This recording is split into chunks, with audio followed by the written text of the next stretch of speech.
Call the honourable member for Hughes. Thank you, Deputy Speakers. Please to rise and speak on the Australian Citizenship Amendment, Allegiance to Australia Bill 2015. Deputy Speaker, to have Australian citizenship, either by birth or by migration to this country, either a decision you've made yourself or a decision your parents have made, Deputy Speaker, is the equivalent of winning the Lotto.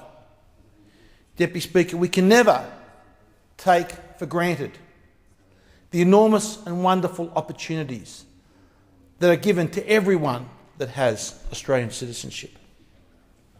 And we should, Deputy Speaker, at all times that we possibly can, talk about the importance of Australian citizenship, the opportunities it provides, and why, Deputy Speaker, allegiance to our nation is an important factor. But sadly, Deputy Speaker, there are, I think, too many in this country that worship the tyranny of political correctness. They'd like to have a bit of self-loathing of our nation. They like to mock our traditions and our heritage, Deputy Speaker. Deputy Speaker, they do enormous harm to our nation. For Deputy Speaker, we have seen one of the threats to this country comes from the radicalisation of people that are actually Australian citizens. And what causes that radicalisation, Deputy Speaker? One of the main causes of radicalisation of young people is to think that the Australian nation is not a good nation, Deputy Speaker. To think that we are somehow all a racist nation, Deputy Speaker. And we need everyone in this parliament, when they hear such talk and such language, demonising our country, Deputy Speaker, we need to call it out. Now, Deputy Speaker, recently the Mufti of Australia gave a very disappointing press release when he talked about the causative factors of terrorism. Deputy Speaker, one of the big causative factors of those that actually have self-loathing of our country and talk our country down. Deputy Speaker, we need to do the opposite. We need to talk our country up for all the things that's good about our country. Now, Deputy Speaker, people like to say that we are somehow racist or we are somehow Islamophobic, Deputy Speaker. But, Deputy Speaker, look at the evidence. Look at the wonderful achievements of people that the Islamic faith that have achieved here in Australia. Deputy Speaker, we have people of the Islamic faith elected to our parliaments, elected to our local councils, and elected as mayors, Deputy Speaker. And they are elected in areas where the Islamic population is a minority. The non-Islamic majority of those areas, Deputy Speaker, have decided that they will elect a person of Islamic faith to represent them. Deputy Speaker, how can that happen if we are in a racist country? Deputy Speaker, we have people of the Islamic faith that are captains of our industries, that have gone on to be CEOs of our largest corporations. Deputy Speaker, people of the Islamic faith are elected to our national sporting teams simply on ability and merit. We have people of the Islamic faith, Deputy Speaker, that are successful entrepreneurs. We have, Deputy Speaker, people of the Islamic faith that have achieved senior ranks in our defence forces, that have been popular in our media as entertainers and commentators.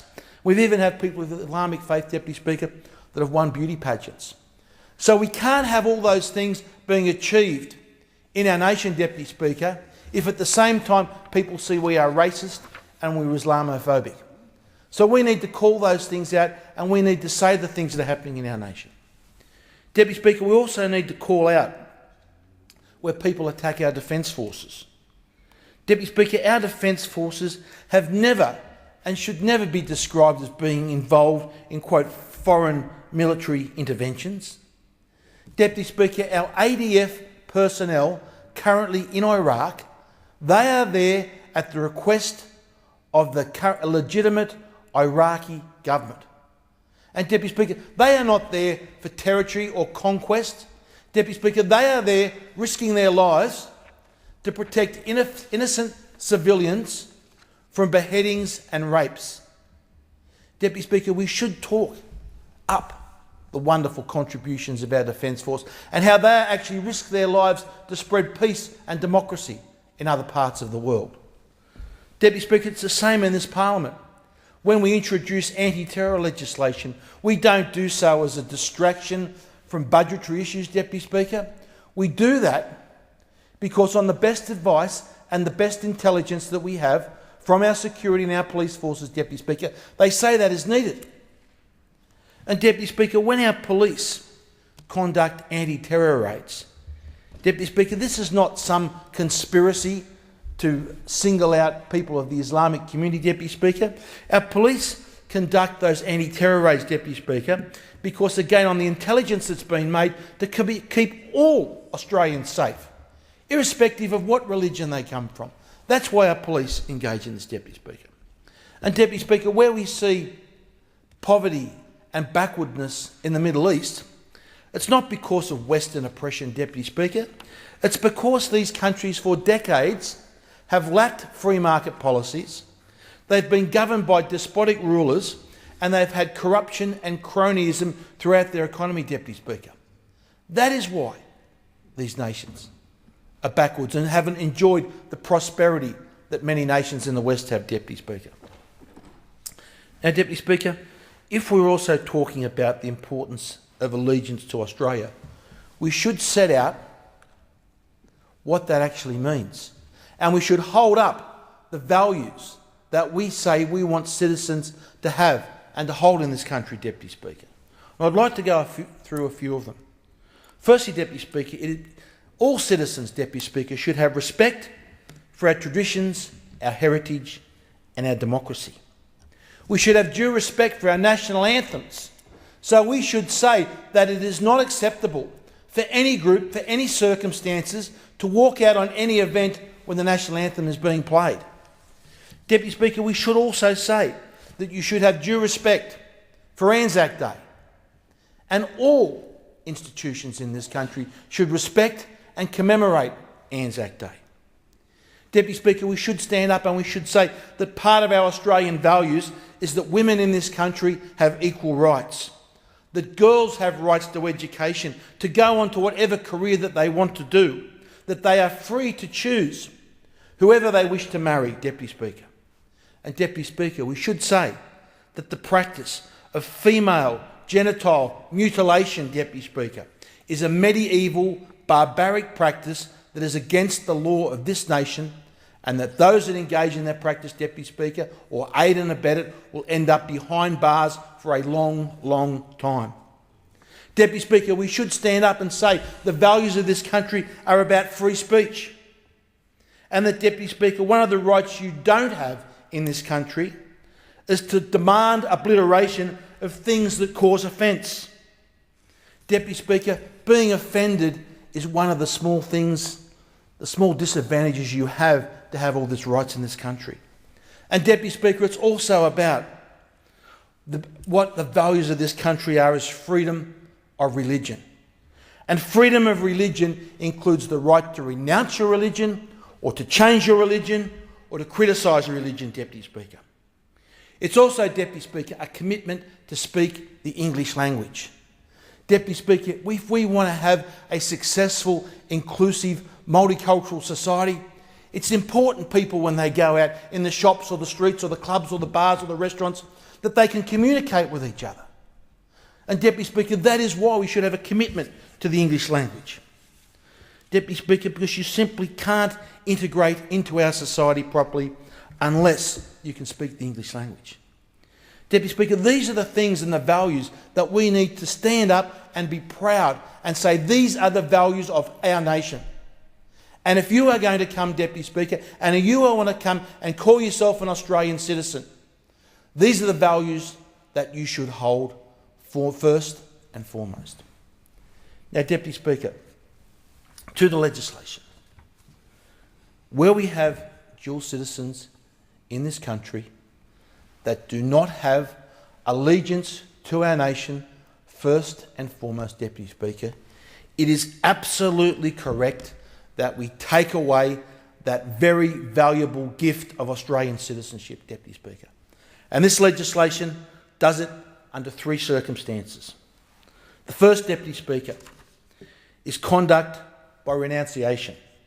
Now, Deputy Speaker, that applies to any person who is aged 14 years or older if they act inconsistently with their allegiance to our nation by engaging in specific terrorist-related conduct, which includes engaging in international terrorist activities using explosive or lethal devices, engaging in a terrorist act, providing or receiving training connected with preparation for or engagement in or assistance in terrorism-related activities, Deputy Speaker, directing the activities of a terrorist organisation, recruiting for a terrorist organisation, financing terrorism or a terrorist, and engaging in foreign incursions and recruitment.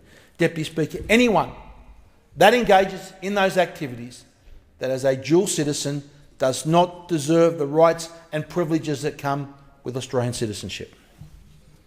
The second schedule, Deputy Speaker, is service outside Australia in armed forces of an enemy country or a declared terrorist organisation.